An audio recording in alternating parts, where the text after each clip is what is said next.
Insider, where passion meets opportunity. Welcome to another episode of Youth Sports Insider. I'm your host, Bill Flitter. Today we are joined by Carrie Gamper from Base Sports Group. Welcome to the show, Carrie. Thanks so much, Bill. Excited to be here. Awesome. And in our pre-interview, you were telling me you're a former lacrosse player, right? Yep. And I loved your story. So maybe you can share that with us. And then maybe your what about 14, 15 years in youth sports sponsorship? Yeah, definitely. I want to dig into certainly how I got started in sponsorship, and then how that journey brought me into the youth sports space. Awesome. Yeah. All right, take it away. Awesome. Mike is Yeah, yours. thank you. So starting with lacrosse and the foundation, really like many of us, the reason I'm in sports today is because I was an athlete at a very young age. My sport, as you mentioned, was lacrosse. I was a individual who did not come to sports as naturally as others, but I loved lacrosse so much. I was one of those that worked incredibly hard in order to achieve the opportunities that I was able to in the long run. And that included, my junior year of high school, where I went to a relatively competitive preparatory school where lacrosse was an important sport. I was the only junior in my class junior year who got cut from the lacrosse team who tried out, and advised by an individual who ended up in the U.S. Lacrosse Hall of Fame that lacrosse might not be my sport. Like many other youth athletes, and my story is certainly not unique, I was bolstered by some incredible coaches and individuals around me that gave me the opportunity and confidence to continue playing outside of school and with other resources. And then that they advocated to one coach in particular at the D1 level to give me a shot. And that was at the University of Denver, where I was granted the opportunity to come and walk on with no guarantee of ever playing, which was all I needed. So I went out to Denver from Baltimore and worked very hard and was able to captain the D1 women's lacrosse team by my senior year, which there's a lot of other people that made that possible, but I attribute a lot of it to, what many people who were elite athletes say is that it's a lot of hard work when no one's watching. But I think, it also laid the foundation for why I'm so passionate about youth sports is because it did grant me opportunities that I wouldn't have been given otherwise, and support systems around me. So I went on after college to go into the lacrosse industry. I made sure to coach and volunteer in the lacrosse world pretty much every year since I graduated college. But when I started working professionally in lacrosse for a lacrosse manufacturing company, I learned very quickly that where money flows is very important to the sports industry, and how can I be engaged with that? And then, more importantly, what I fell in love with was the measurement of that, the measurement of marketing, the measurement of investments that brands and um, that operators were seeing in the sponsorship world. So I went to work for a company called Nielsen. Nielsen's the TV ratings company that measures a great deal of things in the sports and entertainment world, one of which being sponsorship. And I was grateful enough to get to work in the sponsorship world with the likes of FIFA, with the NBA, with the NFL, with Ironman, on the brand side with companies like Ticketmaster and Pringles and Globe Life, with Disney and Eli Lilly. So you really ran the gamut in all types of properties and all types of sponsors. And I fell in love with, the data side of that and being able to measure the value and impact of sponsorship. So fast forward a little bit, when I was working in college sponsorship and measuring and valuing and driving value in the collegiate sports sponsorship world, I got connected with and my co-founder now, Mark Dvorznak, and his background in youth sports for over a decade when we got connected was really interesting to me, and seeing the growth and the professionalism that was starting to come to this youth sports space, which I know we're going to dig into a little bit Yeah. today. But the ability to start layering in sponsorship, almost like Learfield and IMG did decades and decades ago, was really interesting. And if you could add a level of measurement to it, like brands are used to seeing in the college and professional sports world, and start giving them an apples to apples comparison on their investments, you can start seeing and driving proof of return at a higher rate for this youth space than what they're currently garnering. And that's sort of the genesis of us developing this company called Base Sports Group. So I'm really excited to be, a leader of this company, of this industry, to be, building the largest youth sports sponsorship company in the country, and to be representing facilities and events in the youth sports space to sponsors in 40 plus states and engaging consumers in all 50, which is really what we do. We help negotiate and manage sponsorships for facilities and events in youth sports all across the country. Yeah, thanks for sharing that background.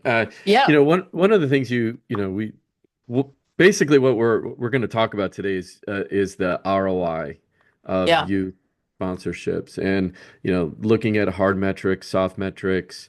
But before we dive into that, I'm curious.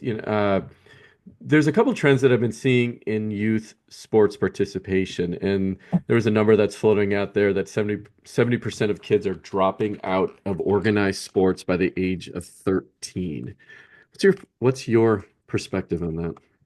I mean, there's a lot of reasons that go into that. And I think if you look at the data, the number of girls being, female, ex-female athlete, Hmm. certainly that's my passion point. The rate of girls dropping out is significantly higher. And I think if I read the stats correctly, they really start the drop off around age 10, really after fifth grade. And then it slowly starts declining really through the high school ages. Um, there's so many reasons that I think that can be given for that. Do you see any As I trends mentioned, though across like the youth sports landscape? I think professionalism, like I mentioned, into Mm, sports is a piece of it. I certainly yeah. think the cost of travel sports has made it more difficult for low income and middle income families to be able to justify and afford being able to go to a lot of these at that higher level.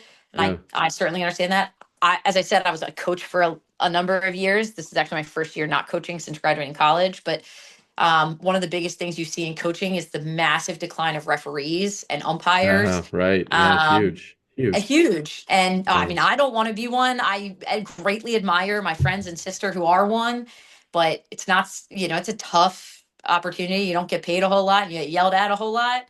And that's, I think, a huge decline. I know, like, my sister coaches lacrosse in Montana, and she became a referee because her daughters just want to play, and there's almost no one that knows the sport of lacrosse out in Mhm. Montana. So she had to become a ref in order for her kids to play.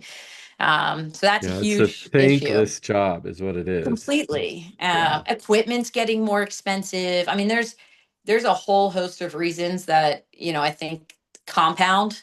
And Yeah. unfortunately, it is difficult. And I think there are ways that we're going to talk about that I hope to see in the future offer more opportunities for youth athletes to get on the field. But, yeah, I think those are a good Yeah. number of reasons. Yeah, I have a friend who's a basketball referee, high school, and when I see him I always ask him, so whose dreams did you ruin this week? Right? I mean, we just No. kind of have we have a laugh about it just because that is how some people are looking at refs. Like, not a foul, you took away this, yeah, right? And it's just, yeah. So anyway, thankless job. Yeah, Over my 20 years of coaching, the one thing that I learned is, they're part of the game. They're part of the human game, right. and they're you just have to roll with it. The only time I get mad or angry is when there's a safety issue that they're just, it gets repeated throughout the games. Players are being a little bit rough, and I see my Yeah. players, getting hurt or whatever. It's the only time, but just letting them do their job. I agree. And the big thing that I always try to remind my athletes when I coach is that just like they're new to the sport, even if they've been in it 4 years, a referee has to start somewhere. And today they're starting with you, and you remember what it was like on your first day or your first That's year, your right. first 3 years. This is a sport. They are getting better every day, and we're going to cheer them on just like we're cheering our team on. And it's the only way that we can encourage them to stay with it and keep getting better. Because if we keep getting new refs every year, we're just going to keep cycling through the same exhausting Yeah. conversation year after year. Yeah, absolutely. And I'll be the first to admit I'm the worst ref. I get Me caught up in the too. game, and I'm like, move your feet. You're not boxing out, right? And I'm like, oh, Right. right. Wait a second. I got the whistle. Wrong team. Right. Yeah. Uh, I hear uh, that. so looking at the landscape, which like if you look at the events, maybe start there. Where Yeah. are where are they struggling to get participation? And let's look at events and teams. Like, are there particular, maybe a better way to ask this is sports on the decline and then sports on the opposite, true, sports on the increase that you're seeing? So the interesting thing is there's not a lot of data that tracks this on the um, club side. The best data that Hmm. I've seen that tracks sports participation is the NFHS, Hmm. which does a pretty good job, I think, of tracking the high school participation. But like we said, there's a lot of drop off pre-high school. So it doesn't really, I think, reflect what the larger sports market is. I know, there's Aspen Institute and others that are really trying to, wrap their Right. hands around Yeah. this, but there's just really no good way to track it. We are doing a lot of research into this space. Participation numbers isn't one that we're really tracking right now. Yeah. It's sort of, like I said, it's just sort of tough to wrap your arms around. From a engagement perspective, um, growth from what I've been hearing, like a lot of the individual sports are seeing a rise again. So track is seeing a huge increase.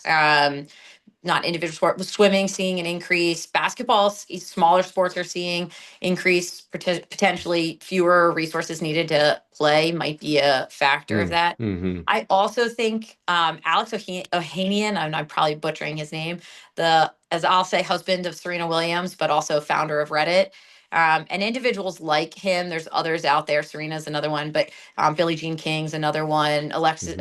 Allison Felix is another one, who are starting to really put their money where their mouth is to find ways to invest at the pro level of certain sports and at somewhat at the collegiate level. And I think the spotlight and opportunity that they're creating at that pro level might be driving some level of awareness and engagement at lower tiers. I know that's certainly their intent. Like Alex Ohanian, I know for the track championships on the women's side, he increased the purse something like 3 times what it had been in Wow. previous years, making it a livable wage for female athletes to be track stars. And so that should help inspire future generations. That's the intent. I think that's certainly commendable.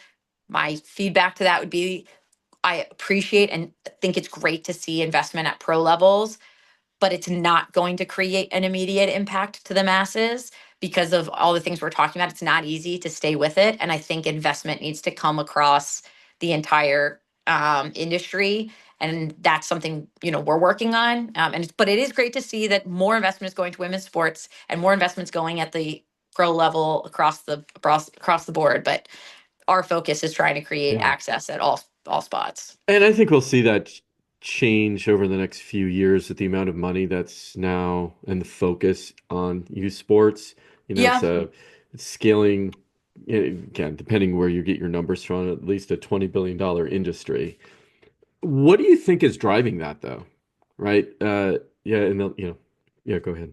Yeah, we're seeing it. We're actually, the data we're looking at is that it's already a $30 billion industry and it Hmm. is projected to be as much as a $70 billion industry by, somewhere in the 2030s. The main reason that is because one, the cost of sports is going up. So with that, like we mentioned, all the reasons we talked about, cost of sports has continued to increase.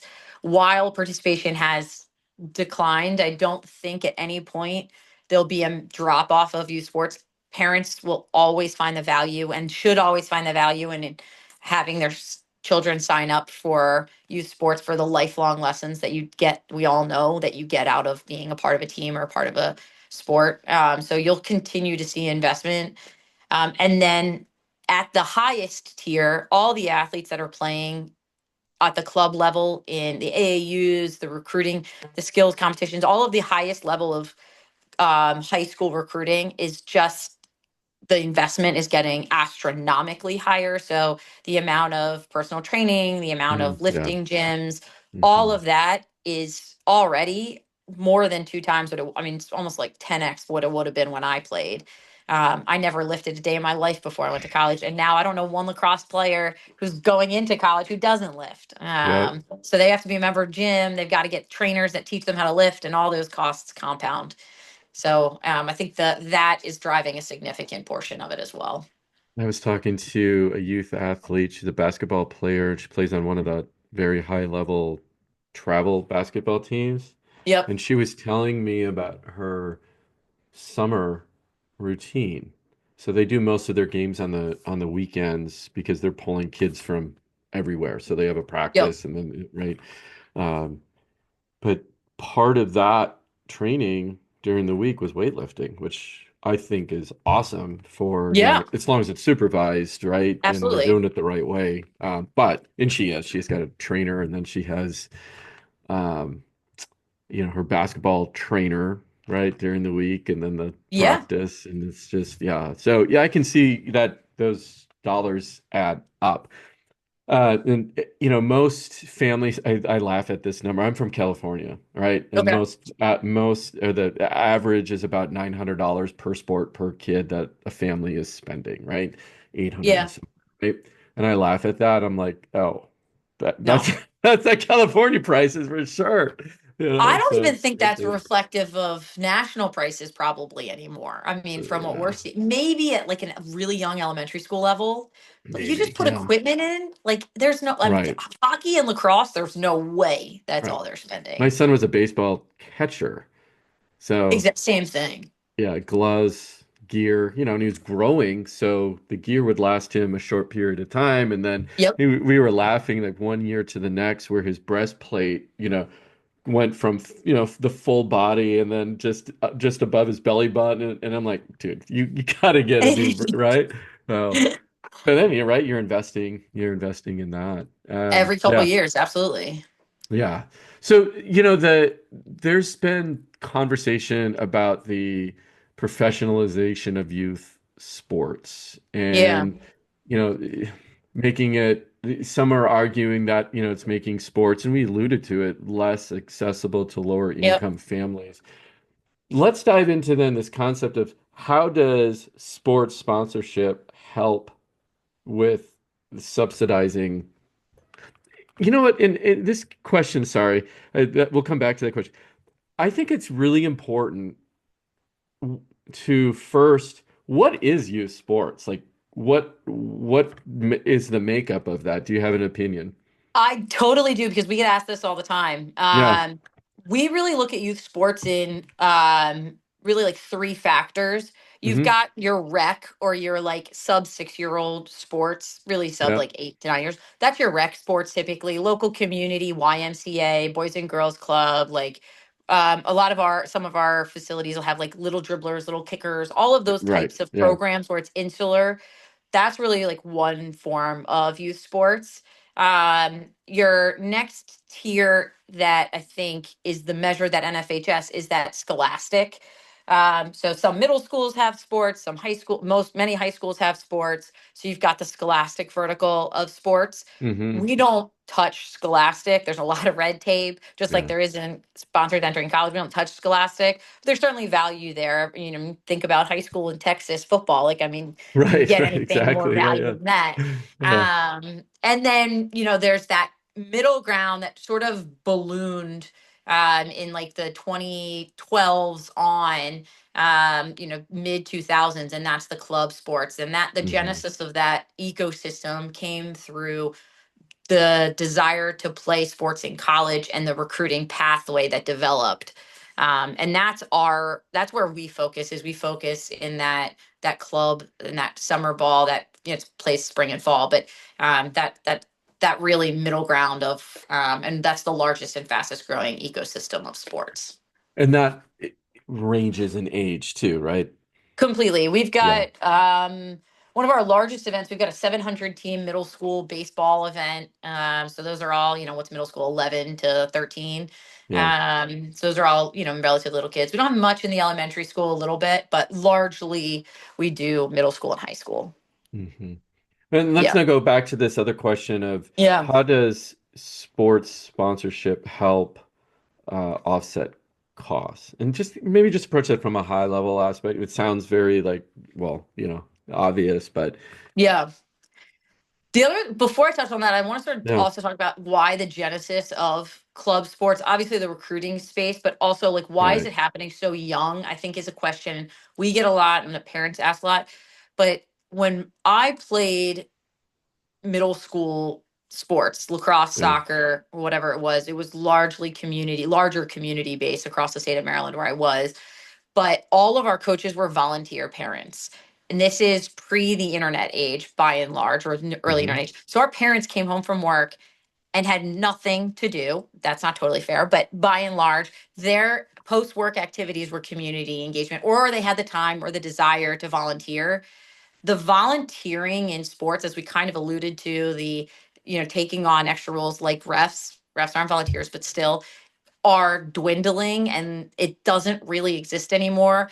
Often parents look at coaches as someone who is paid, they are a hired hand and it is their job to make these athletes better rather than as a parent volunteering to give the kids a chance to play. So with that comes more professionalism, and then obviously that's a part of why this club sports and the costs of everything drive up, is because there just isn't the same culture that there was 25, 30 years ago. And that's Do you think okay. the club sports will affect the scholastic sports, maybe at the high school level? Oh, they absolutely have. I Mhm. mean, many athletes have become individual athletes by high school in order to get really good at their sport. So that means they're not playing on 3 or 4 high school teams. So some of your hypothetically best athletes aren't benefiting multiple sports like they used to years ago. You used to have the best athlete on the football team was often the Yeah, best athlete on the baseball team. But now they're individual athletes. So you're not seeing that cross pollination, which I have a lot of opinions about. I do think that you should be cross pollinating. I I do still think it's too. good for the Yeah. athlete, but it's just not the case as Well, much all anymore. studies show that it's the best thing for the athlete's body and mind. Absolutely. I mean, Just growth, right? I So, I love the I love the Kelsey brothers for lots of reasons, but one of the things are very vocal about is that they were two sport athletes. They were football and lacrosse in college, in high school, yeah. and the benefit that lacrosse gave to them as as football athletes, and I think that's really cool. So I think there should be more of that, and the ability to train your body in different ways. But yeah, Well, I've that isn't seen always the case. in the Bay Area, I know, and I know it's other pockets too, but these young high school players playing for their club teams, professional club teams, right? Whatever they call them, right? Then they're missing out on the high school experience. They sign a contract, they get some funding, and then are not allowed to play for their high school.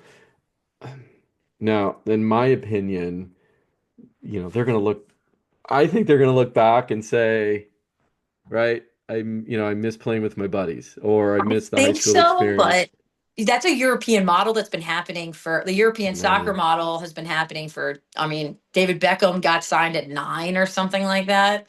So, Yeah, but they don't have, from my understanding, the high school sports isn't as big or right. part It's of a the school. different So, model. right. Right. Yeah. So it's more, in my opinion, that's happening because we're more of a global economy and the European model Yeah. has become introduced and has started affecting our model in the way we've typically done sports. But yeah, you're right. It's not the same apples to apples, but I do Right. think Yeah. that's one of the reasons why that's probably happened. But to go back to your question about Yeah. sponsorship, And we um, knew this was going to happen, Carrie, yeah, right? We were trying to control ourselves. We get so excited about this stuff. And one of the right. things we said that we could probably talk about this stuff for 2 hours or more. So, all right, focus up. Here we go. Focus Sponsorship. on. Yeah. Yes. But yeah, so all of these reasons that costs have Right. increased and that athletes are specializing and parents are investing.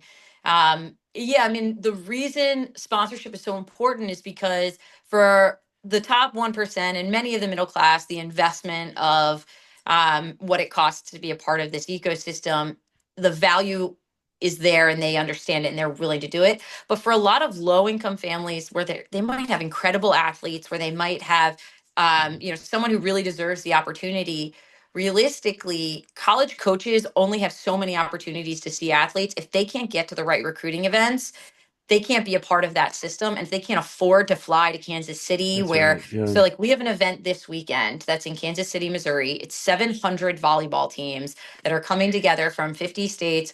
Every Wow. single D1, D2, and D3 college coach in the country that is a women's volleyball coach is at this Kansas City event. It's called the NIT. We have a ton of sponsors that are there, but the the reason that coaches only go to so many is they only have so much time. So if Right. you're not at an event where a college coach is, your best shot of getting recruited is to send a video in which case you're competing against thousands of videos. So if you want to get seen, you've got to get to these events. If you can't afford flight, if you can't afford car rental, if you can't afford hotels, I mean, not to mention even the investment to pay to be a part of the event, the entry fee, parking, all of the compounded lunches, dinners, breakfasts, all the compounded expenses to get to these recruiting events, it becomes very difficult to get recruited. And then it becomes very difficult to see the point of staying in these youth sports opportunities. One of the So, reasons I started down this journey too is because I coached basketball at a private boys' high school, yep, and I saw the kids who didn't have the trainer, didn't have the AAU team, they were just getting cut, and I saw their faces, and I was just like, man, they just don't have the opportunity. So I created, my first club team got funding to help cover their costs, right? To participate. it's amazing. So it was, and that just kind of got me down this journey of returning youth sports back to the kids and keep, Totally. as much as it's going 100 miles an hour on this idea of, of professionalization, I'm holding on to the coat string, trying to pull it back, right, to a little bit, right, to these Yeah, conversations and the various podcasts that we do. And I just think it's really important that we don't lose why we're doing this, right? I I did a agree. survey with a bunch. Sorry, I was going to add one more thing. I Yeah, did a survey with a please. bunch of my parents and my club team, and you know, the survey. I was doing it real time. So I was really curious what they were. In the first couple that were coming in, I had them rank a few things: winning, fun. I forget some of the other things on that list, but the first ones that started coming back in, that winning was more important than fun. And this is great. This is eighth grade and below, and I'm like, still got a lot of work to do. Yeah. It evened out where fun came to the top. But you know what the number one answer was? Now I remember the number one answer was, I coach girls, so this is a girls program, was confidence. I want my daughter to Okay. have confidence. At the end of it, that's what I'm like, perfect, because that's what I always say. That's awesome. We coach confidence in Yep. basket. We just happen to do it through basketball. Well, there's Uh, a stat, I believe it's 70% of all, this number's small, but all Fortune yeah. 500 or all Fortune Oh yeah. 1000 executives who are women, Yeah. 70% of those women played sports at a Yeah. collegiate or a high school level. Yeah, no Um, surprise. right, because of it's all that. It's the confidence that sports gives you, I think, is the Hmm. main reason. And competitive edge and teamwork and all of the other That's right. wonderful Yeah, yeah. reasons that we all know that youth sports are important. But yeah, I think you did mention something that is interesting. You mentioned, getting investment for the team to drive value and drive opportunity. And I think Mm. there's sort of two conversations that can be had there in youth sports. There's the 501(c)(3), and then That's there's right. the business model, Hmm. and it's understanding the value of both of them. So if you're most youth sports in this day and age are not nonprofits, most are for-profit Yeah, organizations. If it is a nonprofit, there is definitely value from the community, from charitable giving that I think certainly can be built around those. And I yeah, think there's a lot of opportunity there, and there's no real need to deliver value back. And that's wonderful. The groups we work with are not 501(c)(3)s, so a brand investment isn't a giving. They want to see yeah, value in their investments. So it's this give and take of, okay, we want to bring brands in because we want to create more access to youth sports. So what's the ecosystem that has to be created in order to do that, because it's not a nonprofit. This is not a charity. These are for-profit entities working together to create a value ecosystem for families. And that's sort of that's the balancing act that we're very cognizant that we live within. And we're not a nonprofit either. We're a for-profit. Right. So it's all of these for-profits that are trying to do good for families and for kids that are in this ecosystem. And we're very conscious of that, and we're really working on that. Well, you can see some people making the argument that by getting sports sponsorship, you're just gonna put the operators are just gonna put that in their pocket, right? It's just gonna make them fat. Sure. And I think there's certainly an argument to be made there, but I think there's value that comes with sponsorship, or certainly the way we're building sponsorship. Hmm. So, for example, I mentioned that volleyball tournament that we have coming up. There's a couple of sponsors that we're bringing in that, on top of adding value, paid value to be a part of the event, which we're hoping and striving to start driving costs down through those sponsorships.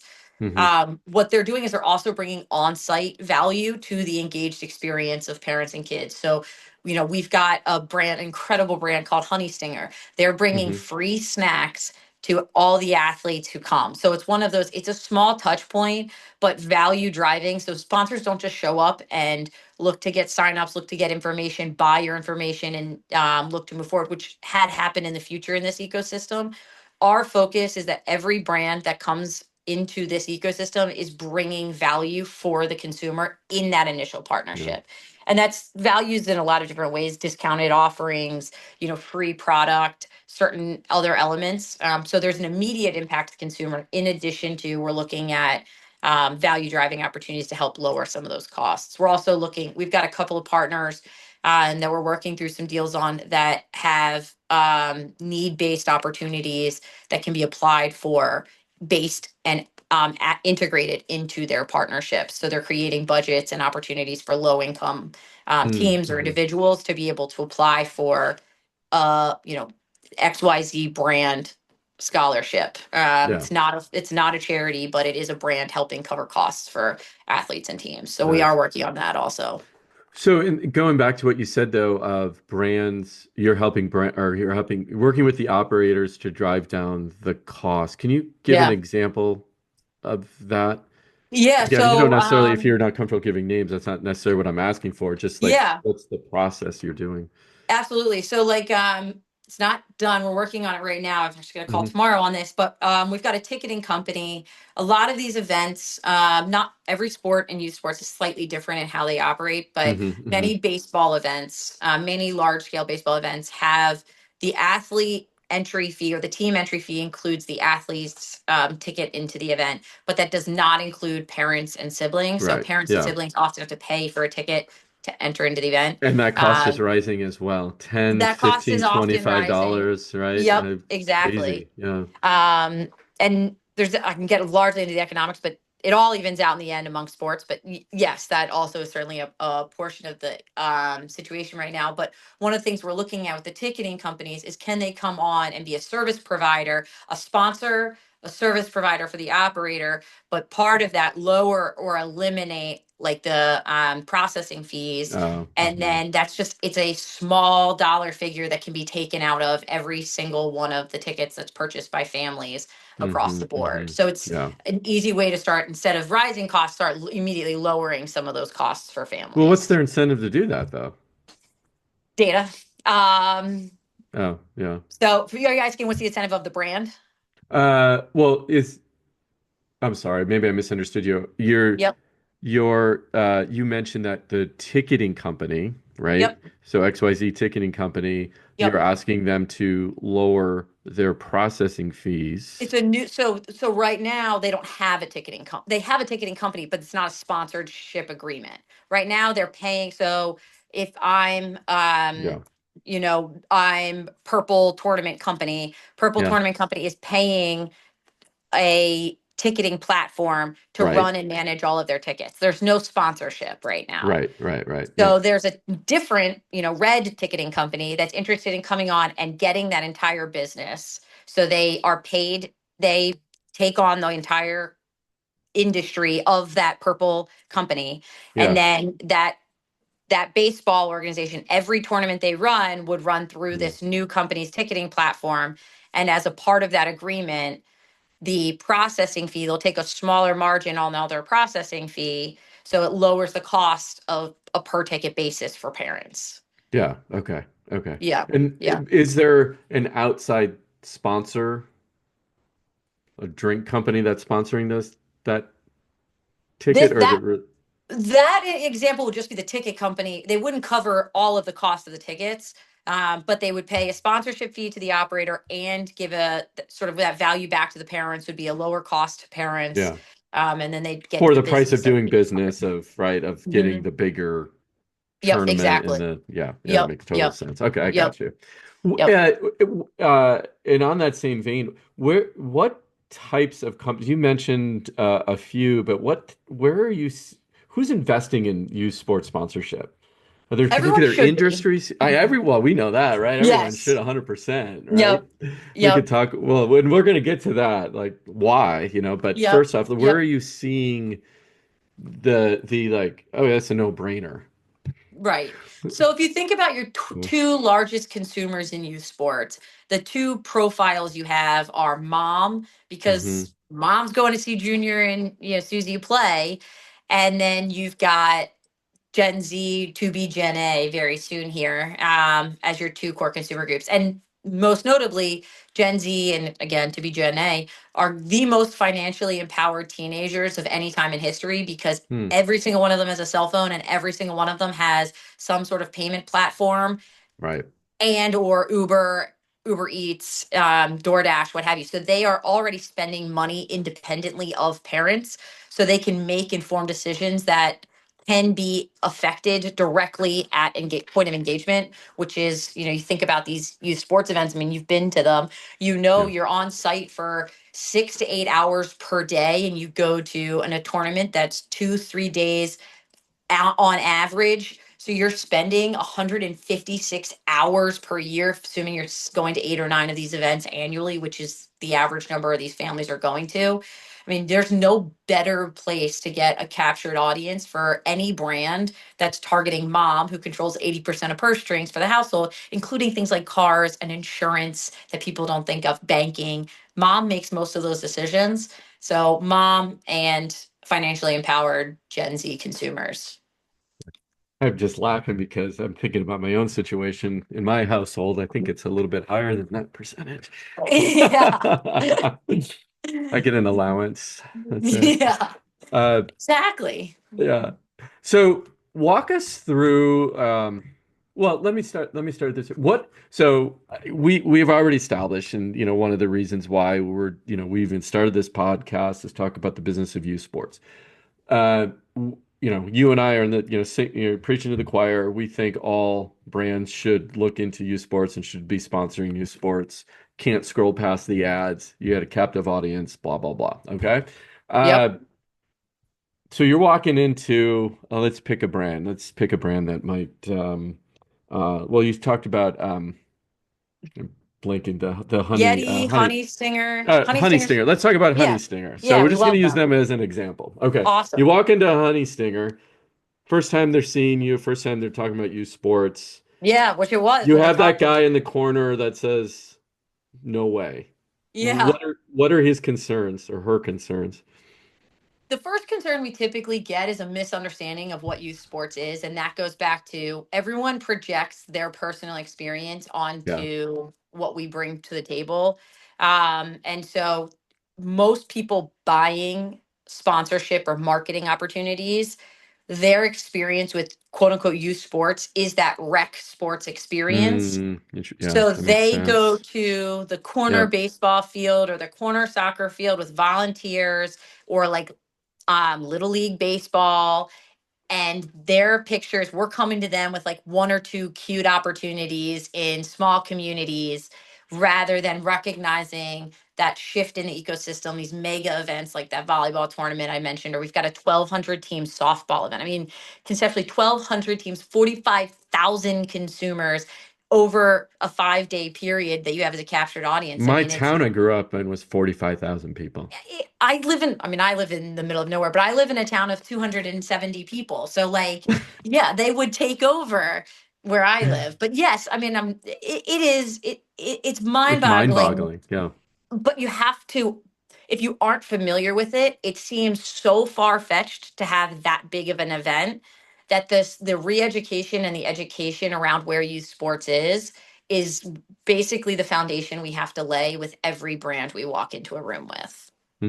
Yeah, that totally makes sense. That's And yeah. Bill, it's funny. It's not even just every brand. I've had conversations with executives at the NBA. I've had conversations with executives at MLS and the NWSL, people who are in this sports world Mm, every day, and they have no concept of yeah. what's happening in the larger youth sports world and how much it rivals in size what's happening in Oh, their worlds. if they just look at the viewership of youth sports compared to the NFL or Major League Baseball, I ran the numbers on that. And again, I'm not data scientist, but even if you just look at the viewership and the number of youth sports you attend every year Yep. versus the amount of games you're watching, it's an astronomical difference. And here, you know, the NFL is getting the big sponsorships when mom and dad are not watching them because they're sitting on a Sunday at their kid's soccer game or basketball game or wherever it is. It's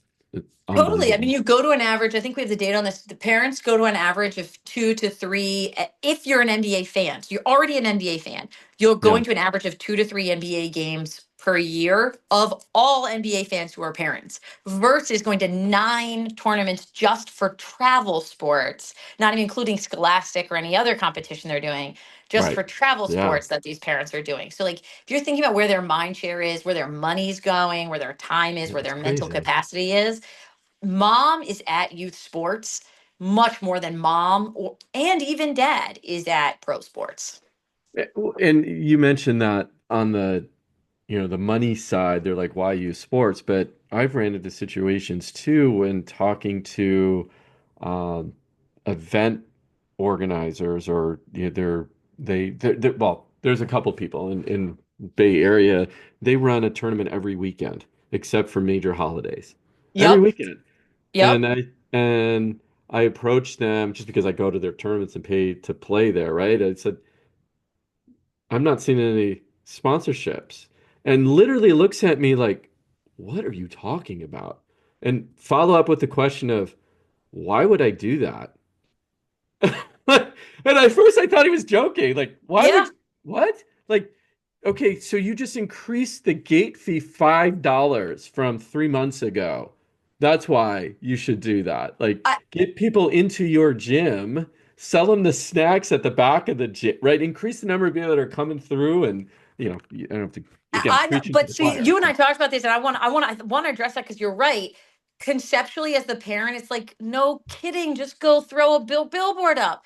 But the process for an operator to sell sponsorship Oh, it's means they have yeah, to divert that's attention right. from That's whatever right. else they're Yeah, doing, pick up the phone, call, negotiate, write contracts, manage contracts, order assets, get them hung, hope they're happy, send examples, and then in 8 months, do it all do over it all again with over that brand again. to get Yeah, that dollar figure back. And yeah. they're working at such a low margin already, which seems crazy, but they usually are. They can't want to do it and they just can't operate and do it themselves. And so for them, from a time perspective, they'd rather see 15 less people at increased cost than try to figure out It's how easier. to do this. Right. Two Or they strokes, also I can just just raise the price, right? that, and they just Yeah, don't know how. Sponsorship yeah, is not often as easy as just every brand has a different, and this can be part of sort of where we're going, but yeah. why a brand invests in sponsorship is very different. I think we sort of touched on this, but it's very different. And they want to see, again, it's not a 501c3. They want to see a return in their investment.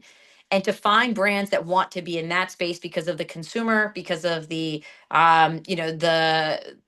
ability to activate, the ability to get value out of that space is going to be relatively narrow. And then layer in, they have to have the marketing budget already allocated and ready to go. That narrows that pool down even more so. And so that's why that's why we exist, is to be able to help Yeah. that individual find brands that align, that see value, and then have budget and can come in and offer and drive value. Yeah, and yeah, no, absolutely. And it's, I've been selling sponsorship and ad space for almost all my career. And, Yep. if it was that easy, everybody would be doing, right? Exactly. The number of Exactly. pitches you have to do. And you've been probably in those pitches where you're like, I should have said this or should have done that. Or, it's that you walk away feeling like you left money on the table. And yeah. The ones that I hate are the ones where it's like, this is such a no-brainer for them. It is Oh, too bad. yes. They misunderstand. The biggest ones are the Yeah. ones that misunderstand youth sports. And Yeah. I haven't either I haven't relayed it correctly, or they aren't willing to take a chance and come see it, or they aren't ready. That's my biggest. I think we're in a point where that's starting to really shift and change, but that's been the biggest frustration for me, is trying to get over that hump of education, and finding brands that just aren't are so old school or have made decisions in such an old school way. Yeah. They're not willing to try something new and take a chance. Well, this is a good segue into this next segment. So, kind of talking about the ROI and their expectations. So, I was interviewing a brand, a very large consumer brand, Well, uh, and one of the things he brought up, which is a valid point, which is for me to spend money, it's got to yep, move the needle.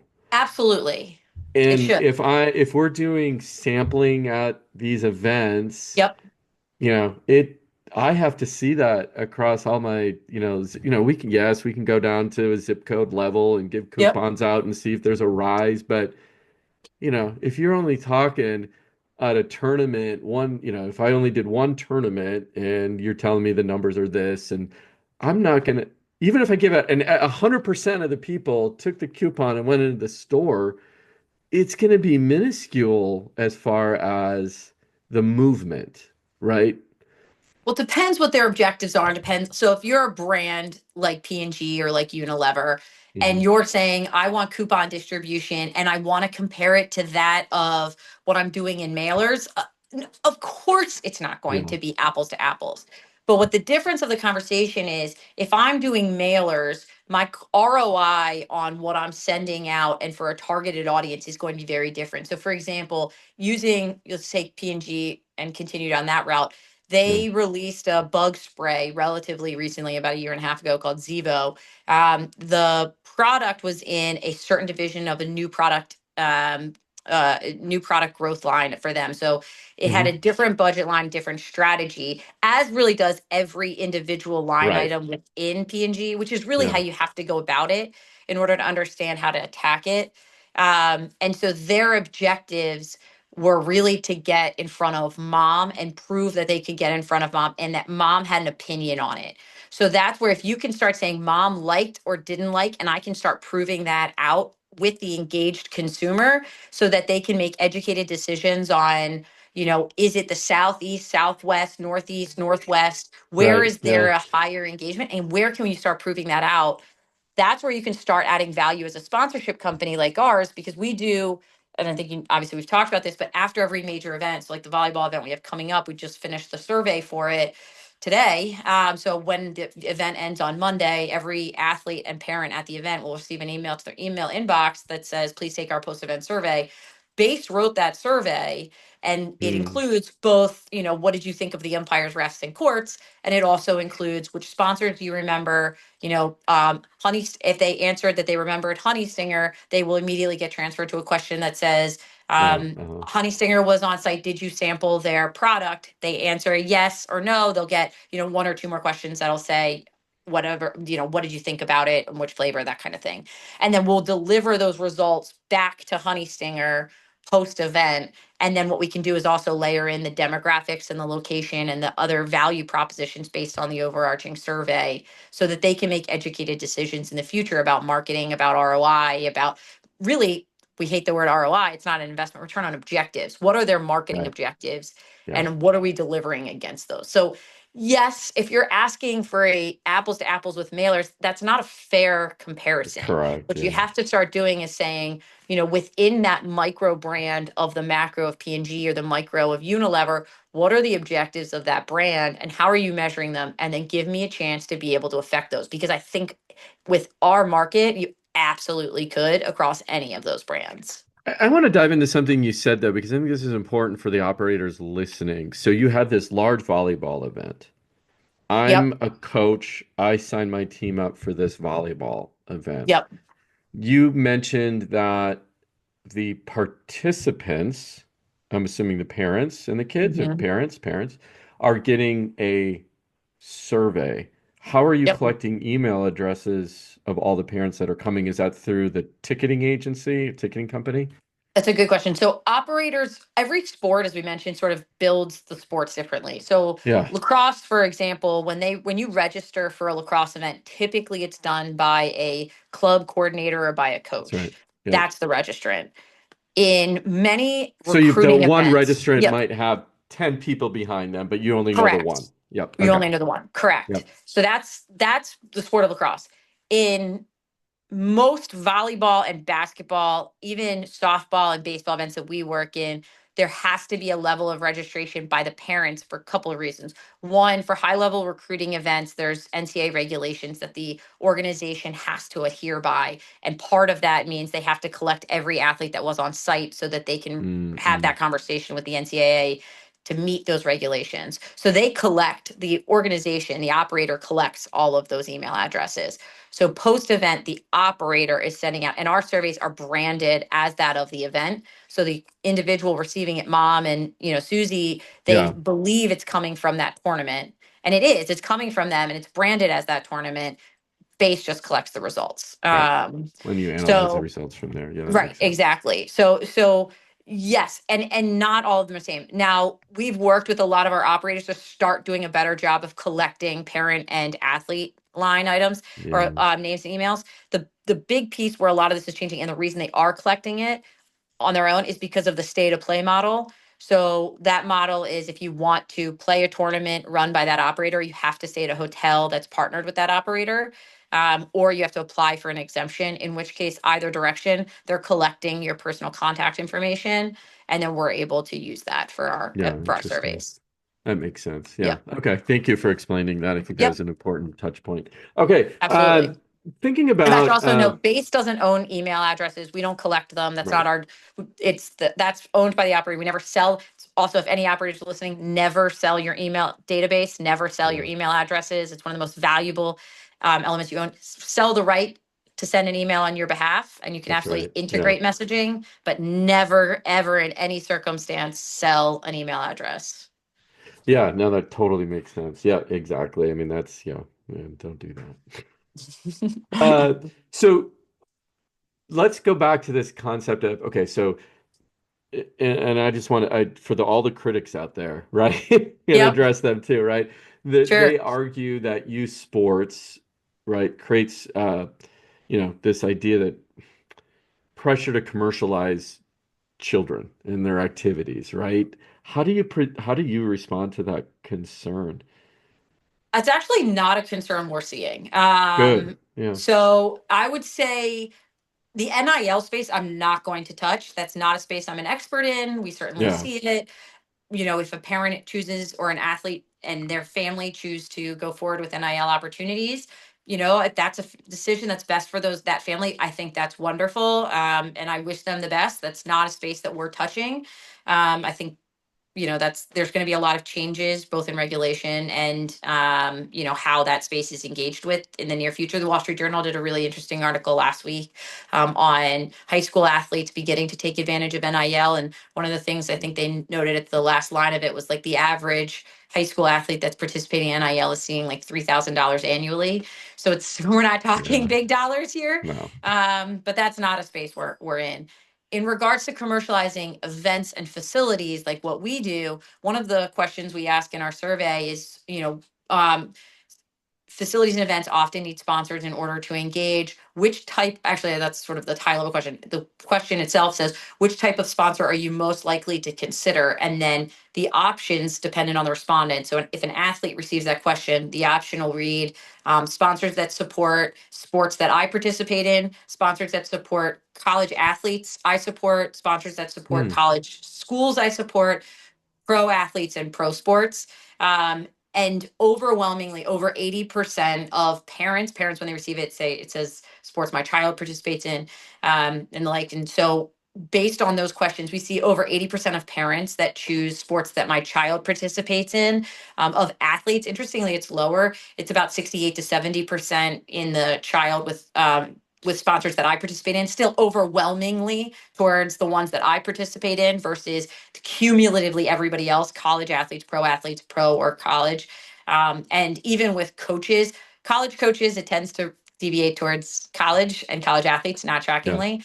But within the ecosystem, parents and athletes want to see sponsors there. It shows an investment and it's almost, I acknowledge what I you're love doing. it. Yeah. I acknowledge that this is important. I am showing up and I'm putting my Yeah. brand where you are investing your time and your money. And parents and athletes want to see it. It's not, it's no longer that day and age of like, Little League America. Little League's been commercialized for, I That's mean, how true. like Yeah. the Little League World Series is one of the most over commercialized youth sports events that I would argue doesn't deliver the return that it should, but it's conceptually what exists for youth sports. But Yeah. that has been over commercialized for over a decade since it's been on ESPN. Yeah. It's So true. I, Yeah. I That's a would good argue that example. doesn't exist really anymore, and it certainly isn't reflected in the data that we're seeing. Oh, good. Yeah, that's good. That's good to hear that. Because again, going back to our discussion on brands should be looking at youth sports and sponsoring youth sports. Absolutely, parents want them there. They Right. want them to come. I mean, it's also the funniest piece of all of this is the first thing operators say to us is parents are so bored at my events because they are.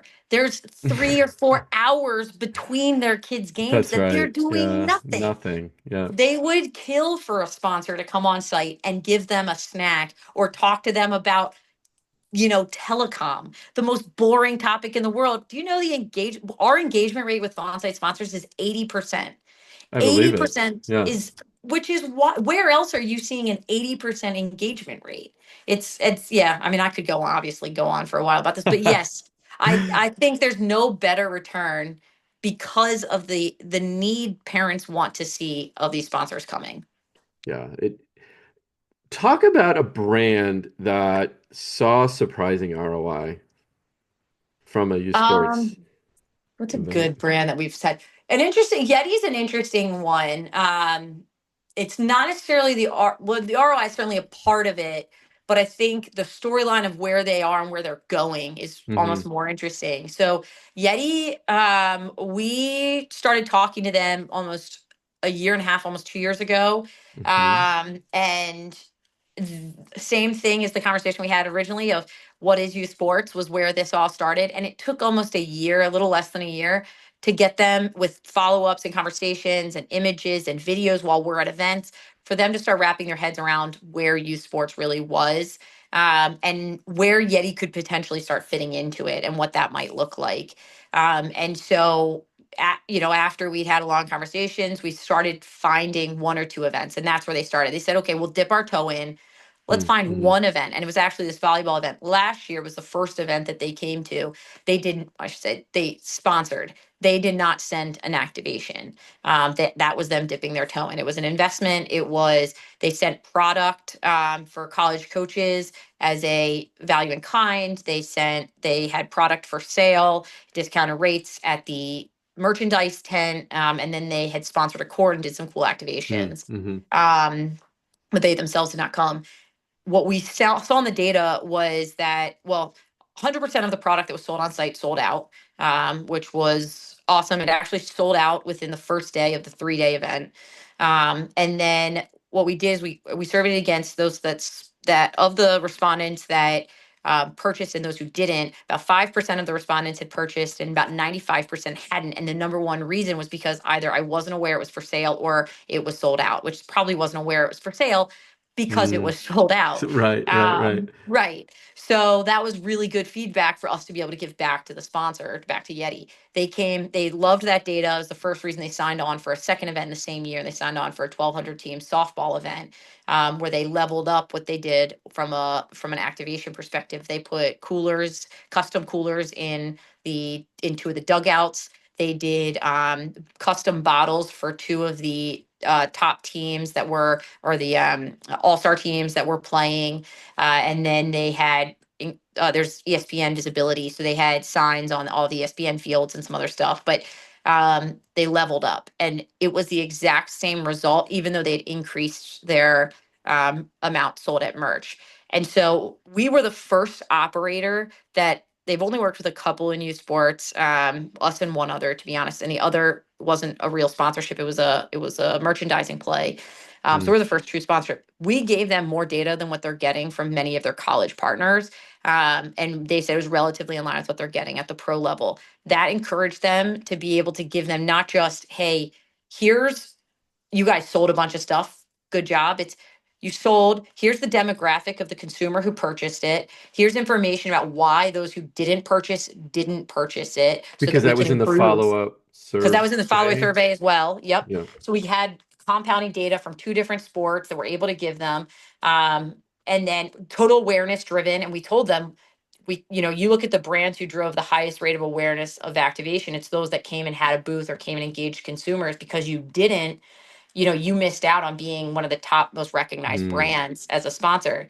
They signed a 3-year partnership with us and this operator. They're going to expand their partnership from 2 events to 3 events, and they are bringing their custom engraver activation to 2 of those Oh my events, gosh, wow. That's so which cool. they've only brought to like Formula One and top tier events because they Wow. recognize the value Yeah. driven.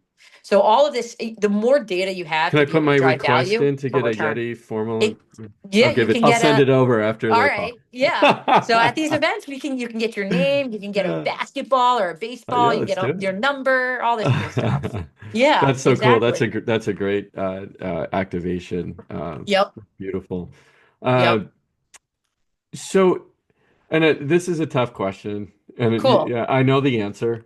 You're going to say Okay. it depends, right? And that's fair. That's fair. But Okay. so you look at something like Yeti, and again, I'm not asking for exact numbers, but you're talking Yep. about a 45,000 person event Yep. for a sponsor to go in there. What kind of dollars are you talking? And give me a range. Again, I'm not looking for specifics, but 5 to 6 figures typically, yeah.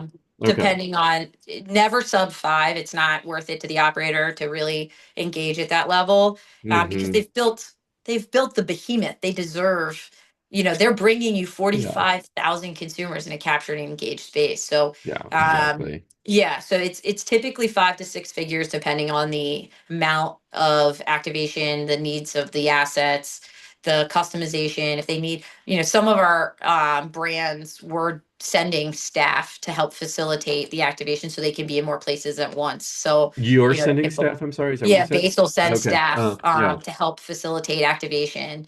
So yeah, Hmm. all of that can balloon costs. It sort Right. of depends on what they're doing. Okay. Thank you for helping, yeah, Hmm. wrap our minds around that. Okay. Yep. Okay. So um I'm going to well, I mean, I won't assume. Okay, look, thinking about the long-term impact of youth sports sponsorship, we talked about the new generations coming up, right? Do you have any information yet on how long-term that might affect that young person into adulthood as they move on? I mean, well, base has been around for a few years. It's not like you started This is our yesterday. third So, year. Yep. third year. So, is there Hmm. any indication yet, probably too early? Any indication yet towards what? I apologize. I So, I'm sorry, misunderstood. I Yep. didn't. I'm thinking more about, okay, so I'm a young person attending an event. I see Yeti, right? And now I'm Long-term on Yeti, adoption of the brand and adoption of the loyalty. brand and loyalty. Thank you. Yes, that's what I'm Yeah. trying to get at. No, I think that's fair. I would say you're right. We probably don't. We've only been surveying for the last 2 years. I don't think we have enough data, by and large, to be able to show that. As I mentioned, a lot of brands also are still dipping their toe in the water. Yeah. Yeah. at the rate to drive that long-term value for us that's measurable. I think Yeti will be a good one because they've made a long-term commitment. We'll be able to measure across multi-year for them. They were there last year. We'll start seeing year-over-year data this year. So I do think we're going to start seeing more and more of that. But I don't think I've got a strong sense of it. The other element of that is depending on what the brand objectives are. I mean, as you know, brands, just like any other company, looks at investments on a purchase funnel metric. So Right. awareness, consideration, precision, and loyalty. So if their objectives are awareness and their objectives aren't like loyalty, it's going to take years to build down if they're working against an awareness play versus working against like a consider, because the assets and the structure and the value to engage the consumer are all very different depending on what the brand objectives are. Yeah. So it's all very That makes it's sense. not what's not going to work for one brand, what's going to work for another for that long term measurable value. And drilling into, well, looking at a campaign, again, we'll use Yeti or just pick your brands. Are Yeah. most of them, and is your pitch to them activation at the event, or are they also looking at social media, maybe the newsletter, maybe the email for that operator? A What's great question, and we are very stringent on this. We require every sponsor that comes in to be a sponsor across three main core assets, and okay? that's they get some level of digital, depending on investment and assets available by operator, but they get some level of digital, social, website integration, Hmm. email, blog posts. So many of our operators now have apps, so apps and push notifications. So that's one option. The other, I'm just going to slip this in for any operators listening. The more you can get onto your own dedicated platforms, the more value you can drive for sponsors. If you're using a third party app or a third party website or third party, other digital platform that is selling ads, that's revenue you're creating for them and you're not taking for yourself. Yeah. So just worth noting and something I'm really proud of most of our operators. They've moved off of all of those third parties and are building them themselves. So yeah, apps are a big one. So anyway, digital, the ability to activate on site doesn't mean they all take advantage of it. Like I mentioned, Yeti didn't come and bring a 10 Oh, by that's 10 right. or bring by Right. an Yeah. activation, but you have Hmm. the ability to come and engage consumers. We think this captured audience over a sustained period of time is the most valuable asset we have. We want to make sure brands understand that and have the right to take advantage of it. So that's on-site engagement, and then some level of signage or brand visibility through passive brand visibility during the event. The amount of awareness driven from that passive engagement is significant. If you don't have signage and you don't have visibility, we are not going to be able to get a measured result against the value of Mm. your investment. And we want to make sure we've got that. So we have, and again, investment size and strategy dependent will depend on what those assets look like, the quantity and the investment value. But Yeah. there's some level of passive brand visibility throughout the A- event. And are you selling more of a, here's your rate card, here's your package A, B, or C, with some customization, or is it, here's what we can offer, and brands, what's your objective, right?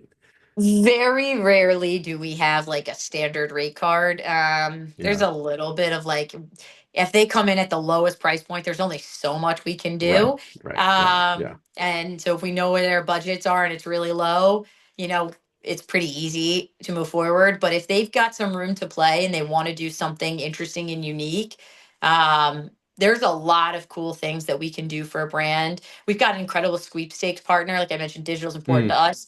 Hmm. We work with a company called Squad, SQWAD. They are the best because they've done every piece of homework to work with every lawyer in every state to make sure that data collection at every level is allowed and copacetic, and they work with all the pro sports. They're the Yeah. best.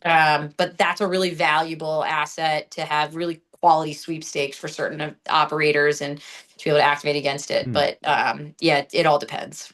Oh, that's interesting. Yeah, that's uh, how, let's dive into that a little bit too. What is a sweepstakes at an event look like, mean? Yes, we don't typically do sweepstakes Oh, at the events. there you go. What we'll do is we'll say, like car companies, to be Hmm. able to capture email addresses, target and retarget, and knowing zip codes and the like gives them the ability to distribute that among dealers, and it drives a lot of value. So what we can do is, as we mentioned, we have every mom's email address, or one email address per athlete. That is it has to be a working email address for a lot of different reasons: communication by event, weather updates and the like, communication by NCAA. So we have legitimate email addresses. So the Yeah. operator Yeah. sends these branded sweepstakes out through email, through push notifications, and through other assets that we have. So it's typically, depending on, again, the investment, the amount of assets they have from a digital perspective, they'll get it at least once over email, at least once over app, if assuming there's an app, and at least once, typically twice over social, to be able to sign up for whatever the There's sign sweepstakes up. Yeah. is. Okay. I got it. Okay. Yep. That makes sense. We talked about in our when we first were talking about youth sports sponsorship off air. We talked about the CSR cause marketing, right? Yep. In our conversation prior, we were talking about hard metrics. I spend X, I get Y in return, right? Yep. Now, if moving on to this cause marketing idea where their softer metrics are really, it's just I want to be present, right? I know you're dabbling into that, so Mhm. shed some light on what does that mean for an operator? What does that mean for a sponsor? What are they looking for? Yeah, I think we talked about this because, without naming names, there's one brand that went into the Super Bowl and invested the 7.3 million dollars or whatever it cost for the 30-second Super Bowl ad, Yeah, and raised awareness, rightfully so, of, the number of girls dropping out, as we sort of alluded to at the beginning of this, of girls dropping out of youth sports. yeah, Now, imagine if they had repositioned that $7 million and invested it directly with female youth athletes, and captured that content and reposted that organically without a paid element across their social channels or across the internet, and what that could have hypothetically done on a compounding basis, across everyone. And that's the sad part that Mark and I look at, my co-founder and I look at frequently in this space is, the amount of money wasted on mass market appeal versus direct consumer engagement. And again, we talked about this too previously, but getting yeah, lost in the scroll or getting lost in the mass media conversation. Why not invest in these young athletes and these kids? And yes, CSR is certainly a potential piece of that. And it doesn't have to be. Most companies, a lot of companies, look at CSR as their 501(c)(3 and their nonprofit giving. yeah, But our argument is that, there's a way to have corporate social responsibility, to engage consumers and families authentically and valuably, that can do well by doing good. And you can do well as a company if you invest authentically and valuably, and you engage authentically and valuably with the consumers that matter most to you. And I just believe, that company cares deeply about, young female athletes and the moms that are purchasing the products for those young female athletes or for themselves. And I believe if they engaged them valuably and showed up where they want them to, where these moms want them to show up, yeah, the impact that it will create for that brand. And they can do great things on site. They can promote other nonprofits. They can bring, really empowered pro athletes and create engagement experiences. We have, this a volleyball event I mentioned, it's a convention center. There are rooms that we can dedicate and have speaker halls. We've done that at one of our basketball events. The hmm, ESPN sent several female commentators to come and talk about leadership to these young female basketball players. There's a way that you can really authentically and valuably engage in a socially responsible way that drives value for brands. And we're out there breathing that drum. We're seeing some really cool brands like Yeti yeah. moving and seeing needles and starting to drive value. It's just, Oh, moving a yeah. big ship takes some time. So do you think if do you where do you think we are if the very beginning or yeah, the youth sports sponsorship is a line item in every Fortune 500 brand that makes sense? Where are we from zero to that in your mind? We're at one. Yeah. Okay. That was my um, thinking too. Yeah. yeah, Yeah. I mean, we're the issue that we also remember though is we are competing against social media, we're competing against Google ads, we're competing against sponsorship at college, we're competing against sponsorship at pro and minor league, that we're competing against international. It's no longer at those level of That's companies. right. We're Yeah. competing on the international stage in marketing. So, if you're talking about a corner deli shop supporting a corner facility, sure, there's value there. But if you're talking about a mega company coming here, it's going to be a numbers game. You've got to be able to prove a return at scale, and you've got to be able to prove a return of value for these brands to continue to be a part of it. And part of that might be, hey, you can come capture content, authentic and valuable content with families using your product, engaged in, the conversation you want them to, and use that for your larger marketing ecosystem. Yeah. And there's value to be had in that is, hey, come and grab your content with us. The one thing I'll say though is there are a couple of brands out there that don't pay for that. They say, hey, you get to be associated with me if I can come bring some product and Mm, capture everything at your right. event. Yeah. Youth operators know that they've created value and they have to remember that. Never let a brand on for free. The minute you do that, you've wiped away the value of your operator. And Yeah. brand marketers talk. It makes it very difficult to get them back in at a paid dollar figure. Yeah. So yeah, in-kind donations of right product. We'll give Right. you this for free, right? And then right. I And mean, it then we want, sounds right. nice, right? Right. Right. Right. It sounds good, right? Um, Yep. so looking at the and I swear this will be our last question, maybe. Okay. So the looking at well, let me ask it this way. If you had a magic wand, okay? Yeah. And how how would you reshape, and you are, because but we're early, we're at that one point, right? So Yeah. how maybe just look out 5 years from now on how we measure ROI at youth sports, and because you're pontificating, you're not wrong. So Yeah. I right? think that's fair. I really like the way we're doing it. I mean, we use Hmm. a relatively similar method at Nielsen. So I think, there's certain things that Base is working on sort of stealth, that we're excited to be adding into our portfolio that are going to add measurement techniques, sort of passive consumer measurement at facilities. So it doesn't have facilities are tougher to measure consumers at events. You've got a list, you can send it out, you can get consumer feedback. Yeah. Facilities, they don't, most youth sports facilities don't run their own events. Someone else comes in, rents Right. it, Right. and runs an event. So Yeah. we're working on methods that we'll start integrating here in 25, that are going to start going live soon, that we'll be measuring foot traffic in certain areas of facilities. We've got ways to measure the gate swings or door swings, and we've got other things that we're going to be measuring to be able to start trying to understand how to add more specific consumer value throughout facilities. There's also a number of third parties outside of us that measure, Yeah. cell phone data and consumer movement around communities, and that Right. helps understand the consumer movement to and from facilities. We certainly look at that, and I know a number of tourism bureaus that run facilities. They're looking at that data also. That's certainly helpful. Like But yeah, I think geofencing, are you kind of alluding to that type of concept? it is kind of geofencing. It's not really anymore. I mean, geofencing would be to draw a circle around whose that is and then measure just who's in that circle. These companies can track cell phone data, so they know exactly Oh, who. right. They don't know Yeah. your name, but they know everything about you based on the Hmm. apps that you've downloaded, and then the data they are able to collect by buying it from Apple or all of these other companies, or Hmm. the apps that you've downloaded that are in the Apple Store. So they're not buying it from Apple; they're buying it from the apps that you've given Apps, yeah. permission to share data. Yeah, So they don't get us have in all. trouble. Yeah.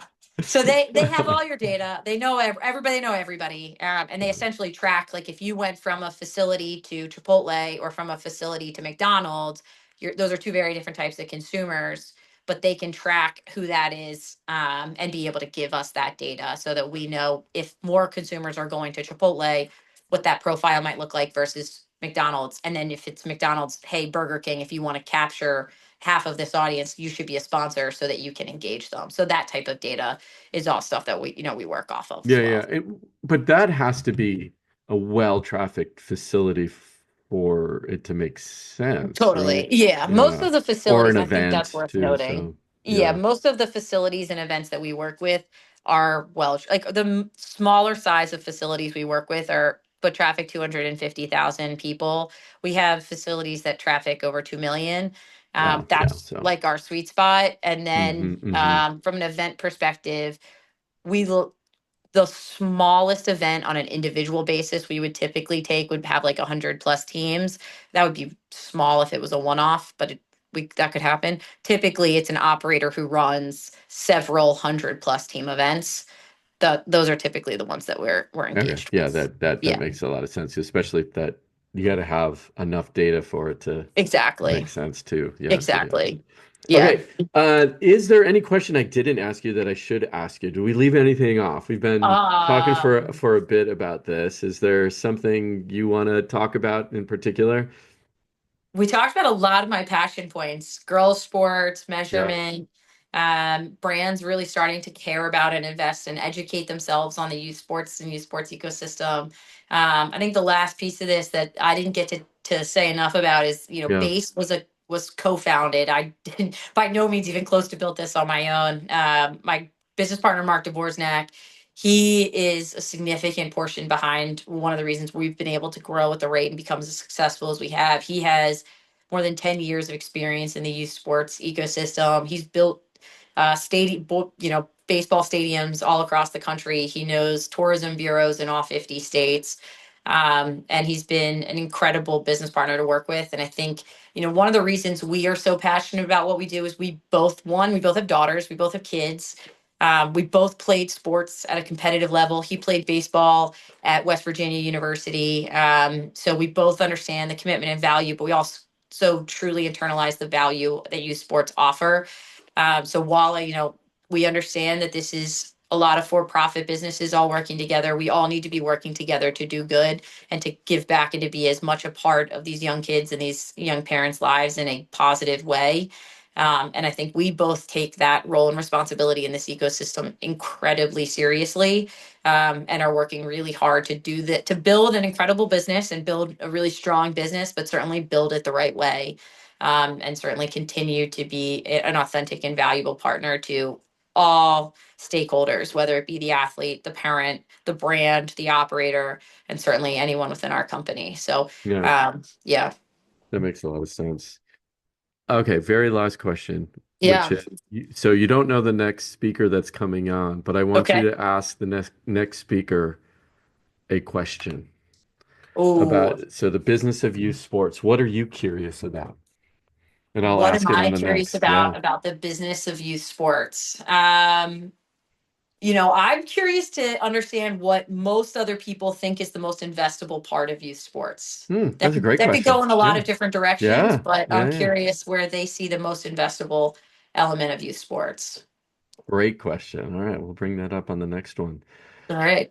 Carrie, it's been Well, a pleasure. I hope we can have you back on the show. This was just my head was spinning and I could have gone in a lot more directions and I had to contain myself from diving deeper and tangents. And I mean, it's, the topic of youth sports, like you said, I like that. We're at a one, right, in the right. beginning of it. And it's just like back in my tech days when, we would start technology when an industry that didn't exist or a brand new product, and you were just slugging it out, trying to create adoption and right, and hoping that it was going to take off. And I think that's where we're at with youth sports. Yeah. And I think it's just getting the recognition. And I think there's smart people like you out there that are saying, okay, let's just do this right. Because you could definitely do it wrong, Yep. right? And Yep. let's make sure that we're doing it right. So we appreciate your expertise. I appreciate that. And just like you said, the early adopters in tech, they won. I mean, they won and they won big. And the Right. same thing's going to happen in this space is the early adopters on the brand side that come in and do it right and really authentically and valuably engage, they're going to win. They're And gonna we're win. excited to be Yeah. a part of that. Yeah. Well, thank you, Carrie, and good luck to you and Base, and keep on doing what you're doing for all the youth players. Appreciate Thanks, you. Bill. Appreciate it.